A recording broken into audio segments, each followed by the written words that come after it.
In the bustling heart of post-war Tokyo, 1954, Haneda Airport was a gateway to a world still piecing itself together. Amidst the drone of propeller planes and the murmur of international travelers, a routine procession unfolded at passport control.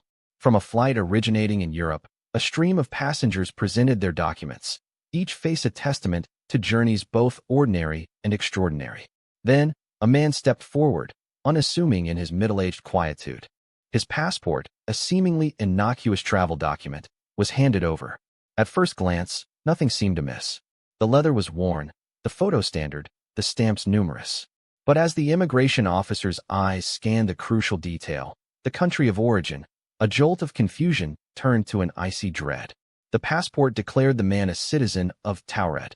Taured, the name hung in the air, a question mark echoed in the officer's stunned silence. No such country existed on any map, in any atlas, or within the collective memory of the world's nations. The officers, baffled, demanded an explanation. The man, calm and collected, insisted Taured was an ancient European nation, hundreds of years old, nestled between France and Spain. This assertion only deepened the enigma.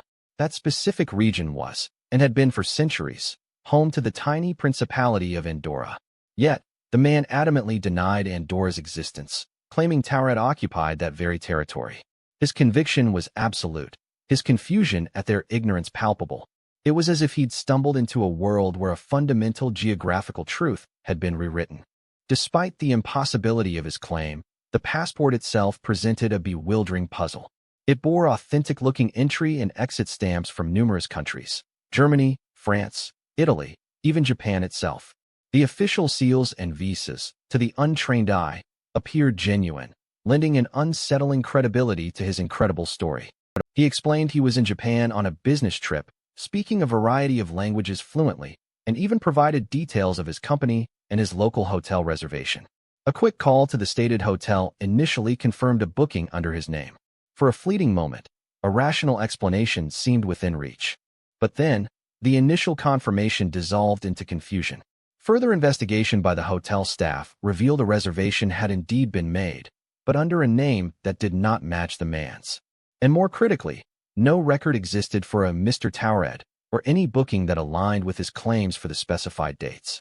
His accompanying wallet held international currency, yet his driver's license, business cards, and other identification documents all bore the name of Taured.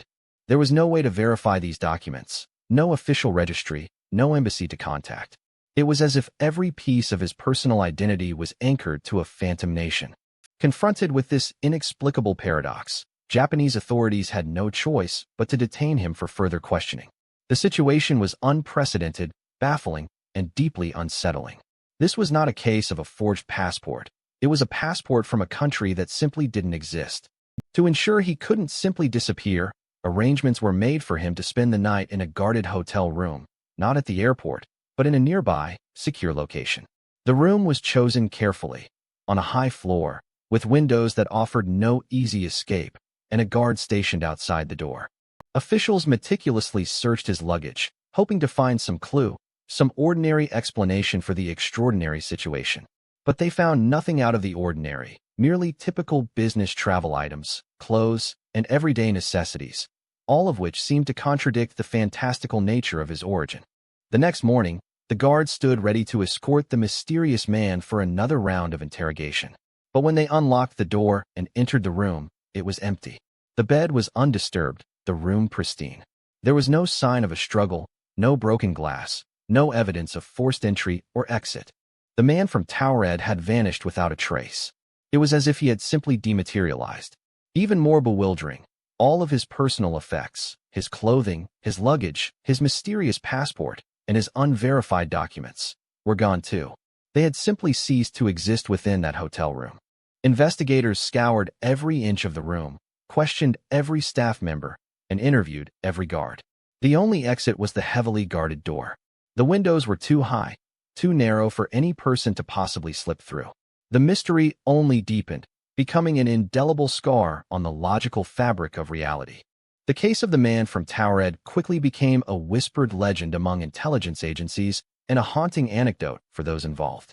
For years, the event sparked intense debate, a chilling narrative of the unknown that defied conventional explanation. Some theorists propose that the man was a traveler from a parallel dimension, a world where Taured indeed existed as a sovereign nation. Perhaps, through some cosmic alignment or unknown quantum anomaly, he had inadvertently crossed over into our reality, a glitch in the multiverse. Others speculate about the possibility of a highly elaborate, if utterly pointless, hoax. But the sheer complexity of fabricating such a detailed identity, complete with seemingly authentic stamps and documents, only to vanish without a trace, makes this explanation feel profoundly unsatisfying. Then there are those who suggest a rare, acute psychological break, a man truly believing his own invented reality. Yet, the precise details, the consistent story, and the baffling physical disappearance challenge any purely psychological interpretation.